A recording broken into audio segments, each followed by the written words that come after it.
अस्सलाम वालेकुम my YouTube family. उम्मीद है आप सब ठीक ठाक होंगे और अपने घरों में अपनी फैमिली के साथ खुश और आबाद होंगे।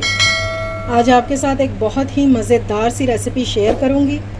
अगर आप फ्राइड चीज़ें खा खा कर तंग आ चुके हैं तो आज की रेसिपी आपके बहुत काम आने वाली है। इसको बनाएं और अफ्तारी में इंजॉय करें।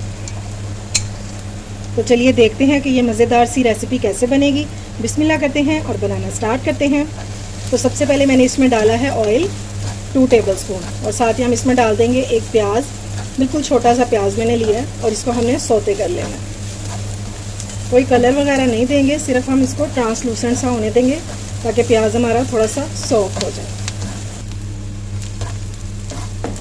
प्याज हमारा अच्छे से सॉफ्ट हो गया। अब हम इसमें ऐड कर देंगे मैदा 3 टेबलस्पून वाइट सॉस बनाने के लिए। और मैदा जो है वो आपका छना हुआ होना चाहिए। इसको हमने थोड़ा सा भून लेना है।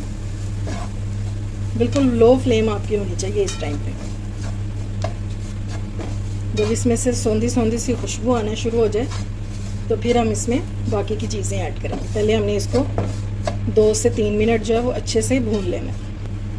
मैदा भूनते हुए साथ ही हम इसमें ऐड कर देंगे कटी हुई शिमला मिर्च। ये मैंने 1 अदद ले ली थी बड़े साइज़ की और इसको मैंने काट लिया। साथ ही हम इसमें डाल देंगे बॉयल और श्रेडेड चिकन। ठीक है, ये 1 पाव चिकन है जिसे मैंने बॉयल करके श्रेड कर लिया। और बॉयल करते हुए मैंने इसमें कुछ भी नहीं डाला, इवन के नमक भी ऐड नहीं किया। अब हमने इसको थोड़ा सा इसको भी भून लेंगे मैदे के साथ ही। हमारी सारी चीज़ें जो हैं ये बहुत अच्छे से भुन गई हैं और एक बहुत ही कमाल की खुशबू आना शुरू हो गई है। तो अब इस टाइम पे हम इसमें सबसे पहले ऐड करेंगे यखनी, जिसमें मैंने चिकन को बॉईल किया था। आपने इसको वेस्ट नहीं करना। ये मेरे पास 1 कप है, ये डाल दें।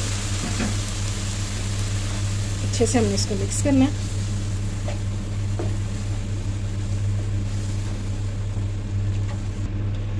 साथ ही हम इसमें दूध डाल देंगे 1 कप के करीब।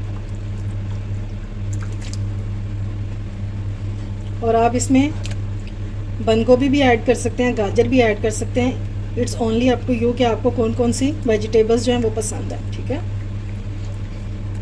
जो जो पसंद हो वो आप डाल लें, जो नहीं पसंद उनको आप स्किप कर सकते हैं। चलो, जब हम इसमें स्पाइसेस ऐड करेंगे, मैं इसमें टिक्का फ्लेवर ऐड करूँगी। आप चाहें तो घर के मसालों से भी ये बना सकते हैं। ठीक है, ये मैंने इसमें डाला है 1.5 टेबलस्पून।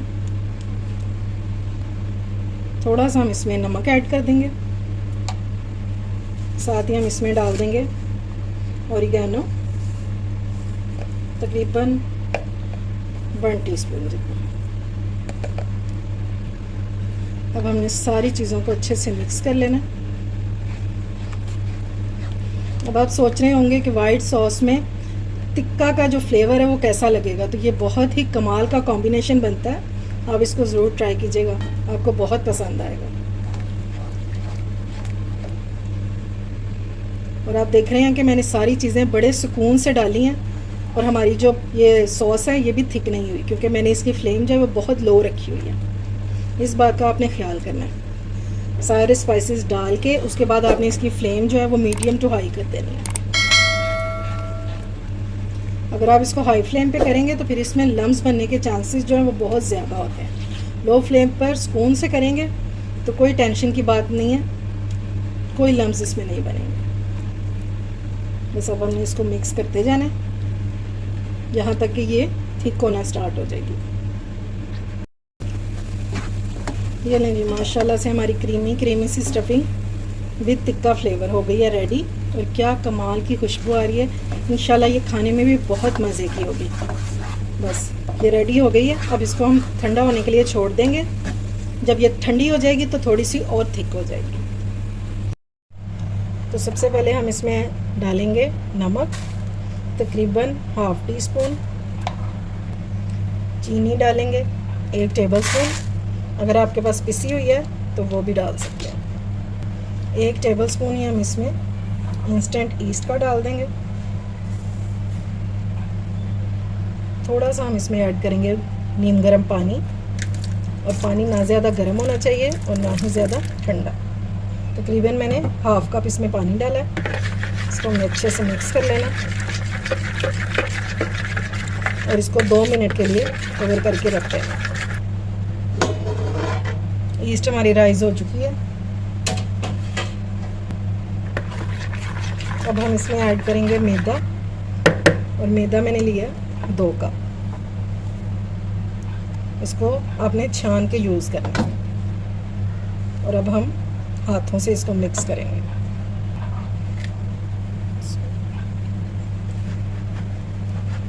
पहले हमने इसको इसी तरह से मिक्स करना है और फिर हम इसमें पानी डालेंगे।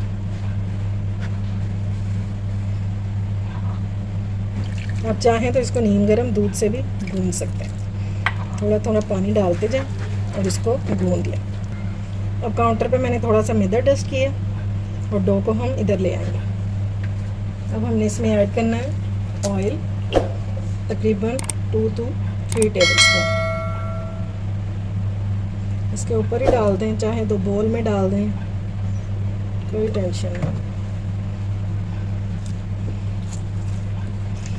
और अब हमने इसको अच्छे से मसलना है। जितना अच्छा आप इसको करेंगे ना, उतनी अच्छी आपकी डो बनेगी। और आपने इसको हथेली की मदद से गूंद लेना है बहुत अच्छे से।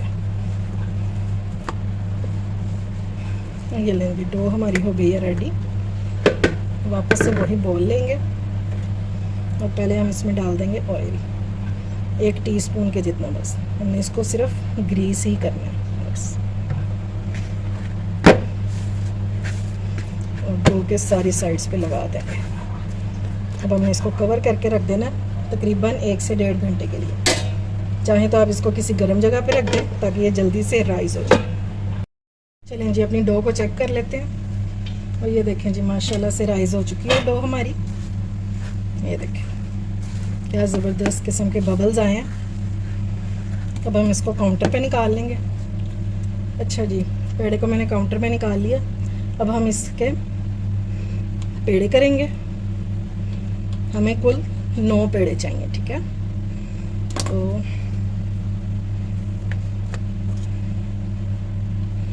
सारे पीसेस जो हैं वो इक्वल साइज़ में होने चाहिए। 4 हमने इसमें से निकाल लिए हैं, 5 जो हैं वो हम उसमें से निकाल लेंगे।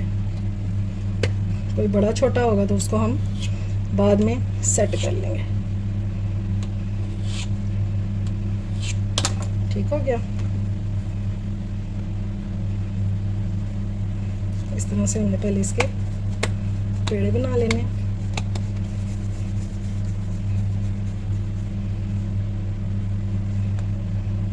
अच्छा जी, पेड़े हमारे सारे बन के रेडी हो गए हैं। अब इनको करेंगे साइड पे और थोड़ा सा मैदा डस्ट करेंगे। अब एक पेड़ा लेंगे हम और इसको हमने बेल लेना है। एक्स्ट्रा मैदा जो है वो मैंने हटा दिया क्योंकि हमें इसके लिए बिल्कुल थोड़ा सा ही मैदा चाहिए। और इसको हमने बेल लेना। ये देखें जी, मैंने इसको इस तरह ओवल शेप में बेल लिया। अब हमने जो स्टफिंग बनाई थी उसको हम इस तरह कबाब की शेप देकर, या वैसे भी आप स्टफिंग कर सकते हैं, लेकिन इस तरह कर लेंगे तो ज़रा इजी हो जाएगा। या फिर आप चम्मच की मदद से भी डाल सकते हैं, ठीक है। देखिए हमारी जो स्टफिंग है ये कितनी थिक सी हो गई है। अब इसके ऊपर हमें रखेंगे एक एक चीज़ का स्लाइस, पीस रख देंगे। इस तरह मैंने इसको काटा हुआ है और फिर हमने इसको कोन शेप में फोल्ड कर देना इस तरह से। पहले उधर से करेंगे और फिर हमने इसको इधर से फोल्ड कर देना। बहुत इजीली हो जाता है, कोई इतना मुश्किल काम नहीं है। बस आपने हाफ हाफ इसको कर देना, आधा उधर से फोल्ड करना है और आधा उधर से, और आपने इसको इस तरह से जोड़ देना। और ये देखिए ये इस तरह से रेडी हो जाएगी, ठीक है। फिर हमने ग्रीस की हुई ट्रे लेनी है और इसमें हमने इसको रखते जाना है इस तरह से। इस तरह हमने इसको पूरा गोल भर लेना है, ठीक है। इसकी सेटिंग हम पहले इनको बना लेंगे, उसके बाद हम इसकी सेटिंग करेंगे। जी, और लास्ट वाले को इसमें भी मैंने स्टफिंग कर दिया और इसको हम रख देंगे इस तरह से सेंटर में। इसको थोड़ा सा दबा देंगे। अब हम इसके ऊपर वो अंडाज लगाएंगे, बिल्कुल ब्रशिंग करेंगे इसकी। इस तरह से हमने अंडे को फेंट के इसके ऊपर ब्रशिंग कर देनी है सारी। अगर आपको अंडा नहीं पसंद तो फिर आप दूध की भी सारी इसके ऊपर कोटिंग कर सकते हैं।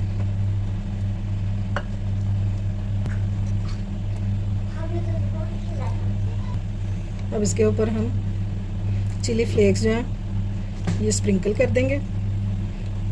आप चाहें तो आप तिल वगैरह भी डाल सकते हैं या कलौंजी डाल सकते हैं। साथ ही हम ऊपर थोड़ा सा ओरिगेनो भी स्प्रिंकल कर देंगे। इससे बहुत ही मज़े का फ्लेवर आ जाएगा इसमें। बस ये डन है। अब हम इसको रख देंगे बेक होने के लिए। ये लें जी, इसको मैंने प्री हीटेड पतीले में रख दिया। अब इसको 35 से 40 मिनट लगेंगे बेक होने में, ठीक है। तो उसके बाद मैं आपको इसकी कंडीशन दिखाती हूँ। ये देखें जी, माशाल्लाह से हमारी ब्रेड हो चुकी है रेडी। अब मैं इसको पतीले से निकाल लूँ और फिर मैं आपको दिखाती हूँ। हमारी मज़ेदार सी ब्रेड हो चुकी है रेडी। और अगर मैं आपको तोड़ के दिखाऊं कि ये किस कदर फ्लफ़ी और सॉफ्ट सी बनी है, ये देखें जी माशाल्लाह से। ये नीचे से कैसी कुक हुई, ये देखें, ना ही जली और ज़बरदस्त सी कुक हो गई है ये।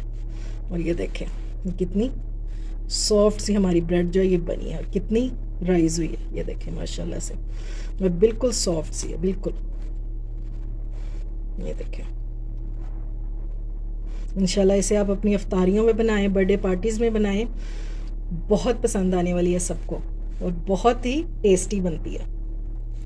उम्मीद है आपको मेरी ये आज की रेसिपी पसंद आई होगी। अगर अच्छी लगे तो फ्रेंड्स एंड फैमिली में शेयर किया करें और मेरे चैनल को सब्सक्राइब भी किया करें। अपना और अपने प्यारों का ख्याल रखें, मुझे दुआ में याद रखें। अल्लाह हाफिज़।